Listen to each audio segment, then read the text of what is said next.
When it comes to sex, I'm what people who are knowledgeable about such things would call vanilla. I like to think I'm open-minded. I even used to edit a magazine which dealt in the extremes of human behavior. I've researched BDSM, polyamory, and transsexuality for journalistic purposes. But I've been with the same man since I was a teenager. He's my best friend and he still makes my heart flutter. Even so, I'd be lying if I said I'd never wondered, what would it be like to try X? Ruby is all about the X. I've known Ruby for a long time. We hit it off straight away. She's a smart, sassy American who laughs at my bad jokes. I once wrote her a terrible poem for her birthday. I may have rhymed Ruby with groovy. It says a lot about her character that she did not toss it straight into the river. Clearly Ruby is good people. She's also a mum, a devout follower of Whole Food 30, and she still cries sometimes when she hears Bruce Springsteen singing Sad Eyes. Ruby has just decided to become a sugar baby.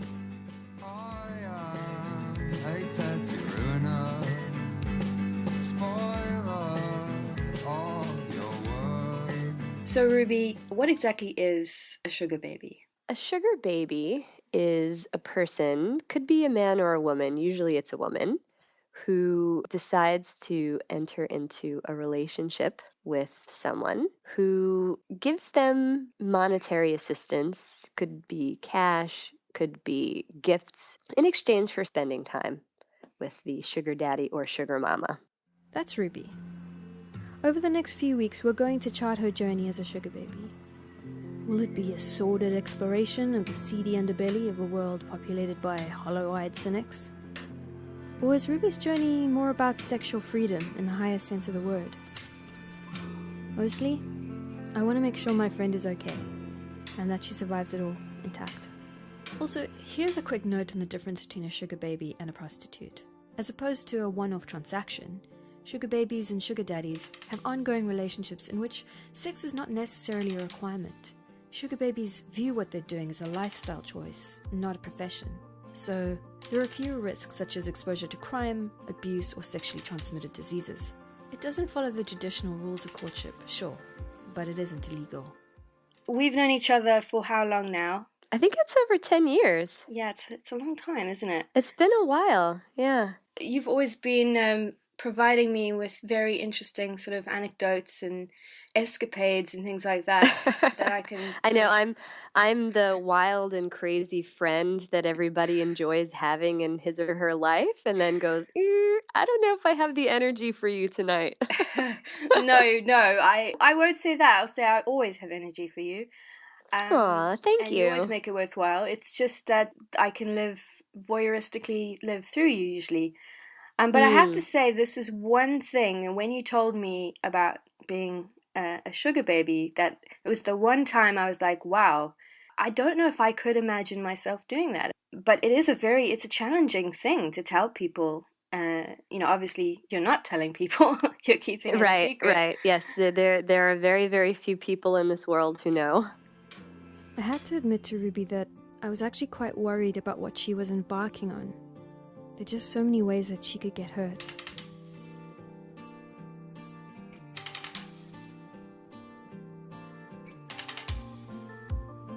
I like to think that as long as you're not hurting anybody, whatever you want to do is fine.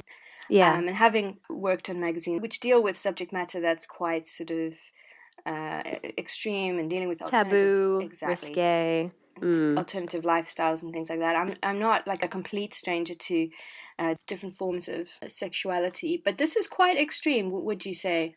It's funny that you say that, because to me, it doesn't feel that way at all. Not even a little bit. It feels really exciting and kind of natural. So I think maybe to the average person who kind of follows the mainstream idea of, boy meets girl, they fall in love, they get married, they buy a house, they get a dog, 2.5 kids, kind of living the dream. There's this sense that I think we all grow up with, that this is the familial ideal. And if you find the right partner, they are going to just fulfill you. And for the most part, you're going to be happy and like don't veer off the path. And something that I feel so fortunate and very happy about is the fact that my partner and I don't know, we don't feel constrained by that. We decide to make our own rules about what works for us and what excites us and what makes us happy. And I think as long as we both continually feel as if we are the most significant person and the center of each other's lives, then it's fine. Then it's like go out and have an adventure, do something that's a little wild and crazy. But I mean, I don't know, that's just me. Like I can't, it feels natural to me because I always want to try something new, be a little daring, buck the system a bit. The fact that what I'm dipping my toe into is quite taboo makes it hotter. That's, I think, the part that a lot of people would struggle to wrap their heads around, that your partner is totally okay with this, and that he even finds a form of, he gets turned on by that as well. I would say, number one, that you shouldn't judge other people. I certainly try not to do that. As you said, as long as you're not hurting anybody, like what's the problem? And number two, I would explain maybe a little bit how we function. I don't want to go into too much detail because I'm certainly more of a voyeur than my partner is, and I do want to try and respect his boundaries. But the way we function is kind of on two different levels when it comes to this aspect of our lives. The first one, and I think that the strongest element of it, is something called compersion. Basically, compersion is that sense of joy you feel when your partner is fulfilled, particularly in a sexual sense. So when you're happy because your partner is happy and satisfied, that's compersion. And the two of us just have an overwhelming streak of compersion within us. I mean, I'm going to call him favorite person, or FP for short. Good one. Good idea. If that's cool, because he really is. He's my favorite person in this whole world. He's my favorite person to spend time with. He knows absolutely everything about me, the good, the bad, the dirty. And somehow he manages to love me anyway, which is amazing and very, I don't know, just wonderful. Well, it's unusual, I guess, to have that level of compersion. A lot of people live very closed lives, especially when they're in a traditional married relationship. And I guess it's far more the norm to have someone be not satisfied in a relationship, but perhaps not even know how to change that. And nothing really gets done about it because we don't really talk about sex openly in this culture, really. The average person doesn't. I suppose I do. I think the environment in which something like our sense of compersion is nourished, it has to start from a very secure place, a very safe place, and a very trusting place. So I feel 100% safe with my partner. Favorite person, like I know some things I'm going to tell him, he'll get angry with me, or some things I'm going to tell him, he'll be sad about, whatever. But worrying about how he's going to react it doesn't stop me from sharing anything with him, because I know that he'll want to work with me. Like, we'll get through it together, even if it's not pleasant. I know that the end result of sharing myself with him and being honest with him, being open with him, it's always led us to a really great place. I think it's actually scarier for me to imagine a world in which I'm hiding a piece of myself from him. I don't think I would feel fully loved or fully known if I did that.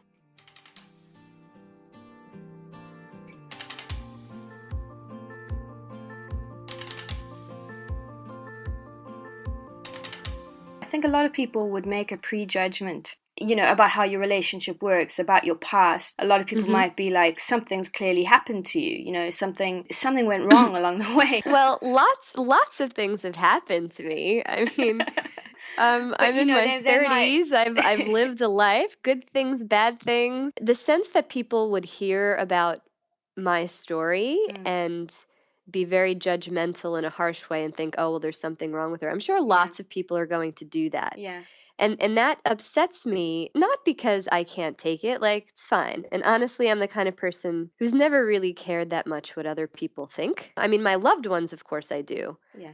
But, the average person that I don't know, I really don't give a shit. Haters gonna I think hate. yeah, hate is gonna hate, exactly. But I think the reason the reason that this touches a nerve is because I feel like people who say things like that, they're actually talking about themselves. Yeah. If someone hears my story and has that kind of reaction to it, even a visceral reaction to it, that's an indication that they need to look at themselves and figure out what's going on in their own life rather than worrying about someone else's life. So it kind of like circles back to what we said earlier about, if you're not hurting anyone else, then what's the problem? Just having known you all this time, and I think anybody who hears you talking in such an intelligent and balanced way can't help but sort of think, I've got to take another look at my prejudices or something if they are thinking something like that. But I do know that a lot of people, perhaps without even listening, would make certain assumptions. They would say, Yeah. there must be some kind of abuse in your background. I mean, can you talk about your past a little bit? Anything that might have informed where you are now? Sure. So I grew up the eldest of quite a large family. I have a number of brothers and sisters. And interestingly enough, I read a little BuzzFeed article, that was shared on Facebook like a couple weeks ago that gave this breakdown of like, if you're the eldest child, like this is how you view sex, and if you're the middle child, this is how you view sex, and if you're the youngest child, this is how you view sex. And I thought it was really interesting because it was kind of fairly accurate about me. So like any other So they were eldest like, child, the oldest child will definitely want to become a sugar baby. yeah, that was the first sentence, and I was like, oh my gosh, they know that I'm gonna read this. No, so what the article said is that like, eldest children typically have like a number of partners, and they're very like outgoing in terms of going out and getting what they want and blah blah blah. And I was like, oh yeah, okay, that does kind of sound like me. Yeah, so my parents divorced when I was still quite young, but I think it was kind of an average childhood. I think I had a similar experience to so many people nowadays. We would see my father on the weekends and stayed with my mom full time. Ruby's mentioned to me before that she was abused, and I know that sexual abuse is often cited as a reason that many people become involved in the sex industry. I'm not sure that Ruby considers herself to be part of the sex trade per se, but that's definitely how some will see it. I asked Ruby if she felt the abuse had any bearing on what she's doing now. It is true. I was sexually abused as a child.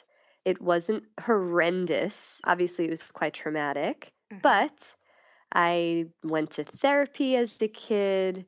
I revisited therapy again as a teenager. So, for someone to hear that happened to me and then think like, oh, well, that's the reason, like, like it's really not, I mean, that happens to so many people. I mean, particularly little girls, but, even little boys too. We're going to be talking to another sugar baby next week, Madeline. I'm hoping to contrast their childhood experiences and see if there are any correlations. Ruby isn't really ready to go into her own experiences too much, but I'm hoping that this is something she may open up about later. So why don't you tell me now about how did you decide to do this? Like literally just walk me through what led to being a sugar baby. Sure. So, for a long time, my favorite person and I kind of fantasized about playing with others. And I just like to state for the record, it's actually not just me that gets to have other partners. Yeah. Favorite person does as well. So this is not a one-sided thing. I mean, we kind of always fantasized about it and, would tell each other stories like, while we were getting jiggy with it. And I think it's been a bit of a process in the sense that when you have a fantasy, obviously not all fantasies should come true, and maybe some people would say like, oh, well, this is one that sure talk about it, but don't actually do it. And well, it was a process. Favorite person and I have always fantasized about other partners. We've told each other kind of stories and things like that from the very beginning of when we first got together. It's kind of always been something that we're tintillated by, and I think over time of us being together and working on our relationship, becoming closer to each other, more comfortable with each other, trusting each other more. Yeah, we just decided that we would dip our toe into the whole hot-wiving thing. Do you know what hot-wiving is? No, please explain. Hot-wiving is essentially it's a sexual fetish where the wife sleeps with other men and the husband is like cuckolded in a sense. I think technically speaking, a cuckold is someone whose wife cheats on him and he doesn't know it. Right. But the people in this kind of like little fetishy lifestyle, they use that word cuckold anyway, even though the husband does know. So yeah, we kind of dipped our toe into those waters first a few years ago. We were on a trip together, and I don't know, the mood was just right. We decided to give it a try. So I picked a guy up in a bar, had a really fun night with him, went back to the hotel room where my favorite person was staying, and we had the most amazing night together. Like, it just awoke such a, just like kind of the competitive alpha male streak in him, and he just ravished me. I mean, I was just exhausted by the end of I it, can but so imagine, yeah. happy. Yeah, it was really cool. It was really cool. So Did that you was a expect really that? Did you expect him to have that reaction when you?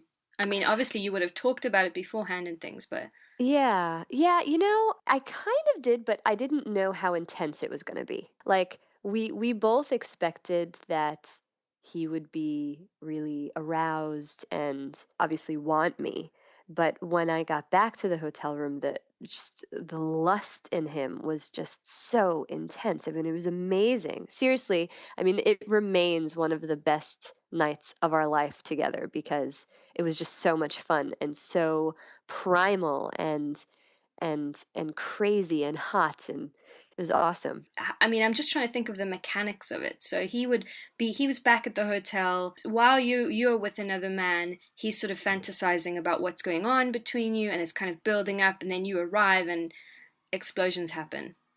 Yeah, exactly. That's exactly right. So that was really great. But as I said, it was a few years ago, and it was kind of during our domestication phase, if you will. We do have children together. So I was kind of in the midst of breeding, to be very succinct about it.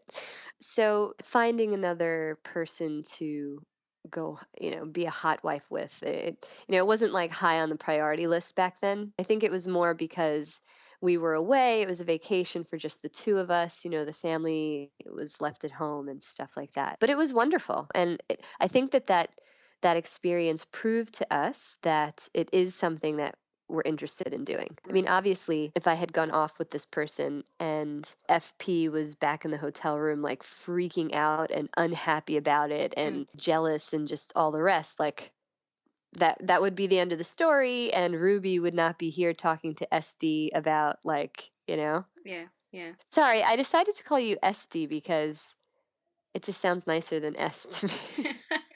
Is that Okay, okay? that's absolutely fine. I Okay. will. I'm happy with that moniker. We're keeping things anonymous to protect Ruby and FP's identities. Neither of them are really ready to come out as being in an open relationship. Over the course of this series, it takes a really long time for FP, who is one of my husband's best friends, to be okay with me telling my partner about it, which is awkward for me.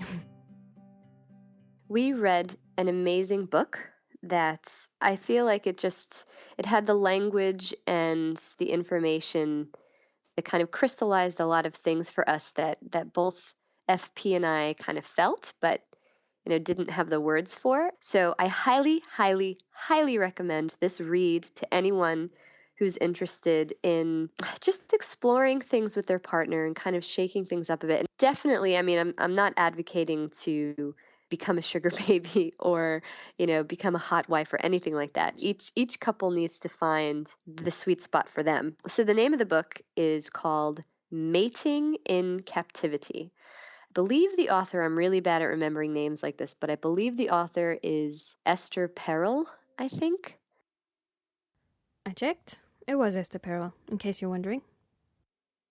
She's a sex therapist, has been seeing couples for decades, and this book was just really fascinating. So what she has found through her therapy work and then also through her research is that a lot of like the kind of common sense wisdom tells you that if you're having problems in your marriage or your committed relationship, whatever, and you're having trouble in the bedroom, then what you need is more intimacy. You need to communicate more.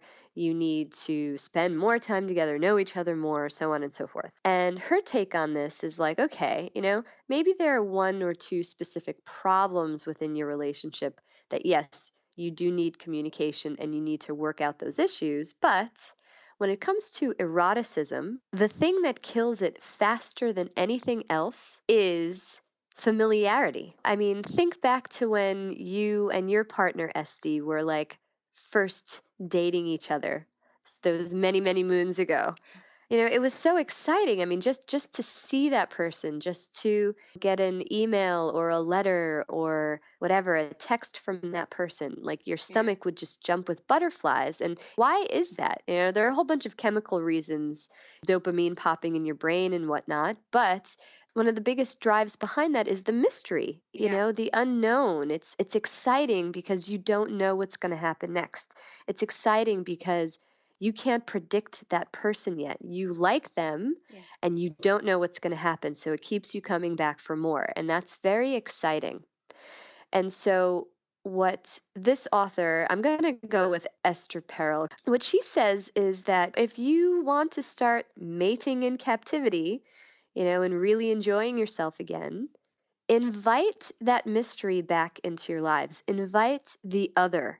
Invite the third, right? So there's you and there's your partner, and the two of you create this little world together, like your relationship and how you interact with each other, what you think about, what you talk about, what you do. And that's its own entity. In my mind, to use the words of Joseph Campbell, one of my absolute favorite writers of all time, you create a sacred union with your partner. And that's wonderful. I mean, deep attachment develops between the two of you, which I think is essential for happiness. Stability, hopefully, is created within that kind of unit, which also is essential for happiness. But all of those things really take away from eroticism. So if you invite the third, and what I mean by that is anything else that is not within your sacred union. So maybe you keep using this phrase, which I think is quite cute, okay? But the only reason I'm saying this is because you keep saying this. I don't see you this way. But for those who are like you, SD, and are a bit more vanilla, plain vanilla, I mean, that could be something. I got that from when I looked into S&M for an article. So it is actually a term that people in the S&M world use to describe someone who's basically not into, more kinky stuff. I kind of like it because it's not pejorative. It's sort of it's quite sweet, actually. Yeah, I like it too. Okay, so for those people who are a bit more plain vanilla, but wanting to shake things up, the third could be anything that puts them into that headspace. Do you know what I mean? So maybe it's like you going to a dance class by yourself. Like you're going to go take a dance class, you're going to learn the tango. Right. And you're going to dance with, some male partner, but everything is on the up and up. You don't even have to flirt with this person. It's just something that you're doing that is outside of the sacred union that you have with your partner, and it should tintillate the both of you a little bit, you know? Titillate, So yeah. The most common one that people talk about is sort of role playing or anything, things like that, and getting dressed mhm. up. Is that something that you and favorite person experimented with before you Yes. sort of? Yes, I have to say, I think that our fantasy life is really a lot of fun and very playful. So we've definitely done role playing for a very, very long time, kind of dressing up for each other, adopting characters and stuff like that. Can you give us an example just for sort of comedic reasons? A lot of people might be like, I don't even know. I mean, what is role playing? Like, how would I, begin to do that? Well, you just kind of pretend to be a different person. So, for instance, I'll tell you a funny story about role playing gone wrong. Okay. So, yeah, I mean, it definitely for us involves clothing. So, I have like a little schoolgirl outfit. I have a little Tinkerbell outfit, silly things like the naughty nurse, maybe, or the French maid. That's like a cliche classic, but it's fun. I think the most important thing is to just approach this with a sense of humor Yeah. and a very light touch. Like, none of this is serious. None of this is life or death, whatever. So here's a great story for you. I can do accents sometimes, and like put on, like I do a French accent when I, it's terrible. I haven't done it in such a long time, but anyway, so I do accents, put on some outfit, pretend to be a completely different person, and I think I was dressed up as a schoolgirl, and for some reason I was putting on this Southern American accent, and telling favorite person like some sob story about how, like, I needed help with such and such because I was an orphan, and that the grandfather that I lived with was like kicking me out of the house or something stupid like that. But here's the funny part. So I'm talking to him, and I'm giving him this story, just making it up off the cuff, and I was like, and my grandpappy threw me out the house. And for some reason, the fact that I said grandpappy, oh yeah, the two of us just packed out. We just packed out laughing immediately. Like the total like sexy vibe killed, like just squashed with a mallet, like dead, dead, dead. The two of us were laughing hysterically. And to this day, if I feel like making favorite person laugh, I'll just, come out. I'll just throw, and my grandpappy used to Throw the say, grandpappy in there. and yeah, and he'll just start laughing. That's so, not you don't want grandpappy to be the third in the relationship, right? That's not what you're talking about. Apparently, do not invite grandpappy to hang out with you in the bedroom because it is a libido killer. I have figured that out for you guys. All you plain vanilla folks out there, don't give that one a try. Let's kind of move on to how you feel, because tomorrow I understand you're going to your very, very first sugar daddy appointment, and you're going to describe the chap. Obviously, you're going to change many details and his name and all of that, but you've done you've done hot-wiving before, but in a very sort of one-off. There was no potential for a relationship developing. That's true. I mean, you're embarking on something that will mean that you will be forming long-term potentially relationships with people. I guess it's impossible to know how that might impact on your relationship with Yeah. FP. So how are you feeling about that? Or do you feel fear, excitement? I'm definitely very excited. I think the reason that I'm not fearful is number one, I feel very confident in myself. I feel confident about my ability to choose good people to interact with. And I feel confident in my sexual ability, I suppose you could put it that way. So I'm sure that whoever I'm spending time with will have fun with me. I'm a good conversationalist and, whatever. And then also, I have a lot of confidence in FP. I think the reason that I'm not worried the way you are worried for me, Esty, which is so cute.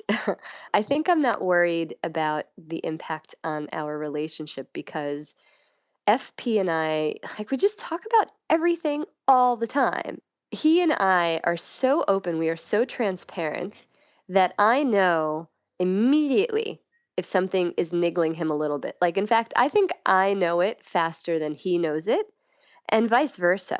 So if something's happening and one of us is not quite comfortable with it, we're going to talk about it. We're going to put it out there and just go over it and over it and over it until both of us are in a happy place again. And I have trust in that. I believe in that. I am committed to that. It's a lot of work sometimes, but it's really worth it. So there's that. I think that's the biggest reason why I'm not afraid. So you see yourself as a bit of like an evangelist almost, in the sense of you're gonna take these guys and find out what it is they want and obviously deliver it to them. But sometimes I guess that could be something that they might not be aware that they need. Exactly. You know what? I'm so glad that you phrased it that way because therein lies the part that I find really psychologically interesting. Like, if I can figure him out better than he knows himself, you know what I mean? Yeah, I think there's probably a bit of artistry in that. Well, I guess that's all you can hope for as a sugar baby. Yeah. Keep them coming. Totally. Word of mouth spreads. I'm sorry.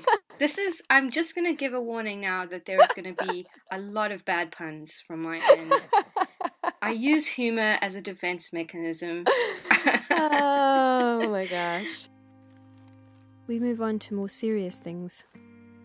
I'm worried about your safety. What are you doing to protect yourself? I mean, obviously, you've screened them to a certain extent. You've met them. Mm-hmm. But, I mean, do you have some rules in place that you adhere to? Yeah, I mean, obviously, you have to feel comfortable with the guy. So that's why I always insist on meeting for a coffee, like something that's very quick and non-committal, public place, that type of thing. And a lot of it is instinct and, being able to suss a person out. And then, of course, the very practical part of it is, thankfully, because my partner knows, he always knows where I am, what I'm doing, what time I'm going to arrive, what time I expect to leave. He's got information on the person I'm meeting, so I'll tell him, the name that I've been given, any phone numbers or email addresses that I've been given, so on and so forth. So, so I feel like that goes a long way towards making me feel comfortable and safe. And then also there's just the common sense aspect of it. Like, there's one weird thing that's happening, I'm out of there, as quickly as I can. Like I said earlier to you, I'm not the kind of person who cares what other people think of me. So if I'm spending time with someone and I feel like, whoop, they're getting a little weird, I'm not comfortable here anymore, I'll just leave. Right. I'm not going to worry about hurting their feelings, like, I'll just get up and go. And I know that might sound a little bit ridiculous, like, oh, of course, what else would you do? But I actually think a lot of women in particular, they worry about that. They worry about, like, ooh, well, I feel uncomfortable here, but I don't want to put this guy off, or I don't want to hurt his feelings. Like, I really don't care about that, and I think that if you get into this kind of lifestyle, then you just have to be that way. Yeah, totally.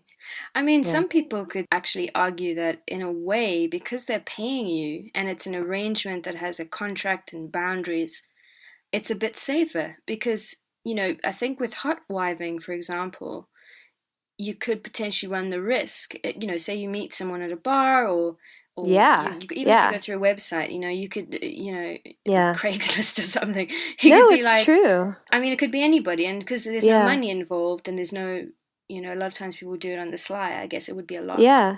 Less well, safe. That's exactly it. I mean, I think that I'm fortunate in the sense that even though I am with someone, a committed partner, because we're open and honest about everything, I have him to fall back on. Do you know what I mean? Like, I have him looking out for me, which is really a huge thing. I think a lot of people out there, if they're kind of cheating on their partner and they need to be stealthy about it, that must make it a lot harder for the woman, not being able to have someone check in and make sure you're okay and follow up and so on and so forth. And just so you know as well, every sugar daddy I talk to, they know that my partner knows.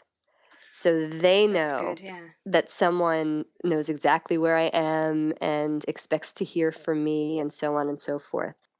But I agree with you. You know, if I think back to that first night when FP and I were taking our trip and it was so wild and crazy and I actually picked this guy up, I went back to his house with him that night.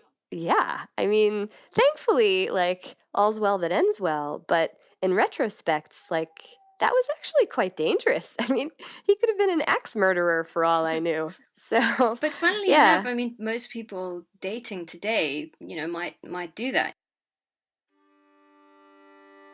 Ruby is really keen for me to expand my sexual horizons, if only to make my sex life with my partner more fulfilling. But it's been so long since I've dated that the idea of introducing the other, even in an innocent way, say flirting with someone at a bar, makes me cringe. It actually sounds like torture to me to like actually. It sounds like torture. To flirt with someone, just to flirt with someone, just the idea of like having to flirt. I'm like the worst person in the world. Oh my when it comes gosh! to flirting. One day when I visit you, you and I are gonna go out, just us girls. We're gonna go out for a night on the town, and I will show you how much fun you can have. And you won't. Don't. I promise you won't do anything that like you would be upset about. I wasn't kidding when I told Ruby I was terrified of the idea of dating.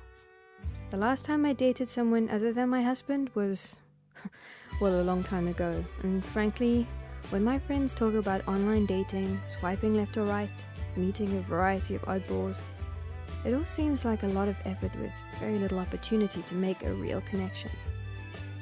Besides, I know for a fact that my husband would not like the idea of us introducing a third, as in a third person. Still, there's a lot of things about what Ruby and her husband get up to that I find intriguing. Not to say titillating. Who knows? Maybe in the course of this journey, vanilla people like me can pick something valuable up from the sugar babies. Maybe we can learn how to introduce the third without actually having to bring in another person. I'm telling you, the sexiest thing in this world is confidence. Yeah. Like a lot of people, I'm sure, like, you know, I'm very unconfident when it comes to the sexual side of things. I don't, like you were saying, oh, you know, I know that I'm really good. I can give people a good time, you know, and I don't know. I don't know. You know well, we're going to have to work on that, okay? Gonna have to work on it. I'm hoping to get some tips from your sugar daddies, like when we do a sort of debrief. You could be like, yeah, for the men out there, don't do this. If you can come up with like little rules as you go along, just not fun rules, you know, just for fun, like guys. Yeah. Like don't call it a mankini, please. Exactly. Please. That will be the rule for today. Oh, I forgot to tell you that story. Sugar daddy number 1, Mankini.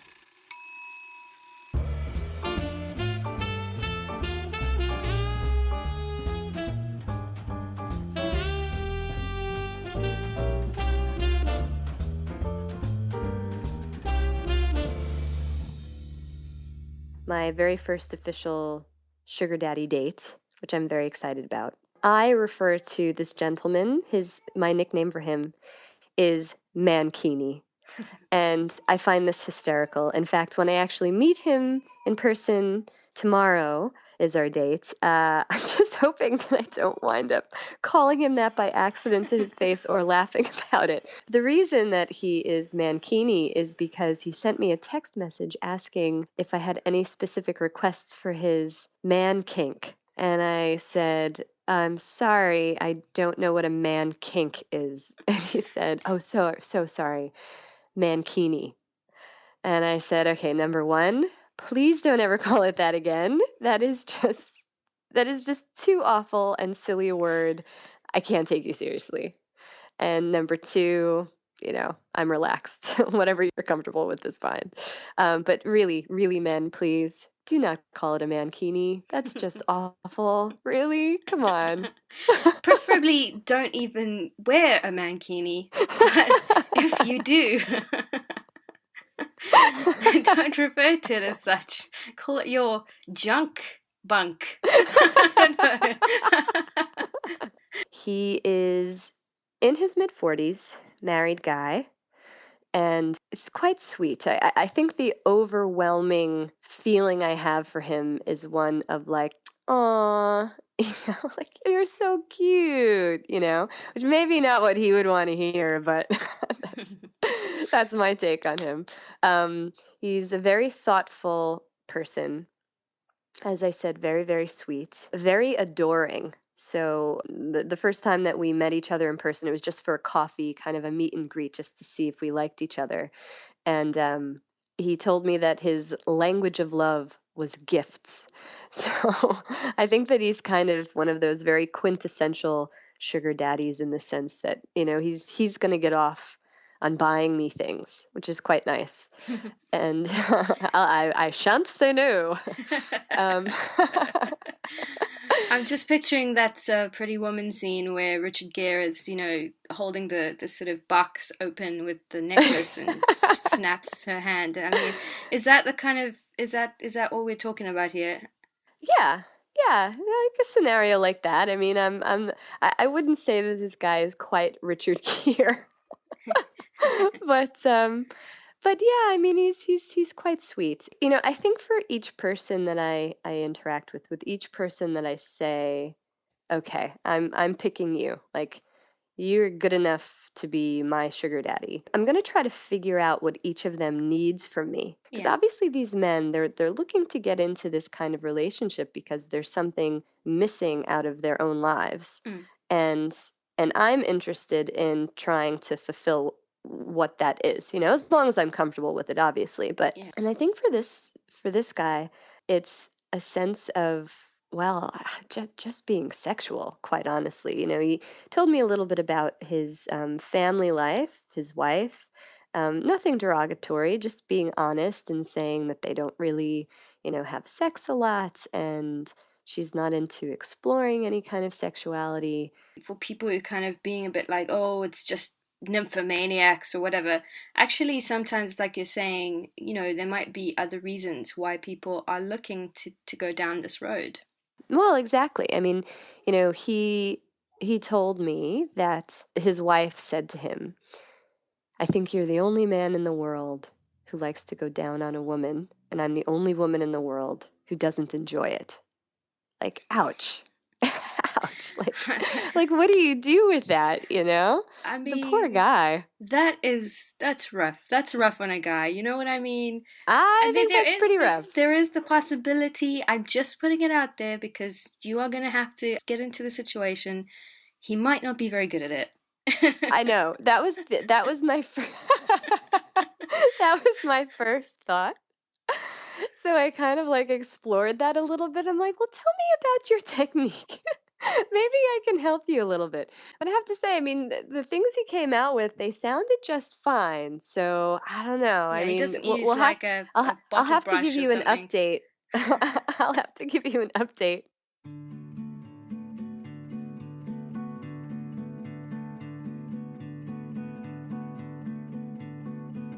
I must remember, oh, I must remember. We are delicate creatures, we are raw and tender. Sex tips, I guess, will be part of this. You can talk about the swirl and then the pinch, And don't forget that useful bicycle pump, right?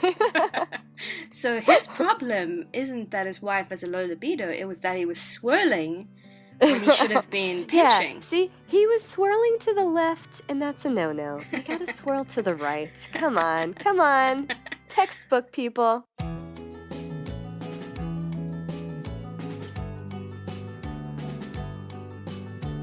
We've been talking a lot about the phrase, a labor of love. I still find it hard to reconcile my deeply embedded notions about loyalty and monogamy and how they're both somehow intertwined. But Ruby and the other sugar baby that we'll talk to next week feel very differently. And they speak about it so eloquently that it's hard not to buy into the idea that they're providing just that, a labor of love. They're listening to these men, they're giving them something willingly for which service they're being well paid. Not to sidestep the thorny feminist issues at stake here, which we'll deal with later, but in a real sense they're deriving something valuable from it, as well as being recompensed to their satisfaction. Sorry. So here we go. We'll be charting these women's sugar baby journeys. It'll be interesting to see whether they can convince me that my ideas about love need to evolve. Of course, whether they do or not is irrelevant, but I'll be going on this journey with my friend Ruby, as I hope will a few other people out there.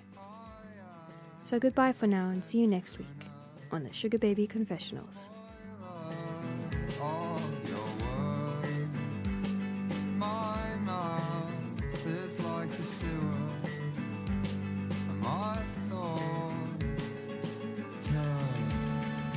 The music used in this episode comes from the Laish album Obituaries, with kind permission from Danny Green, and Kristin McClement's album The Wild Grips.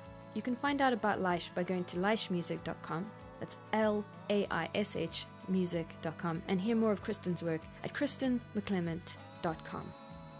This episode was produced and edited by me, Sara-Mae. Names and personal details have been changed to protect the anonymity of those involved. If you enjoyed the podcast and would like to let us know, please email us on fablegazers@gmail.com.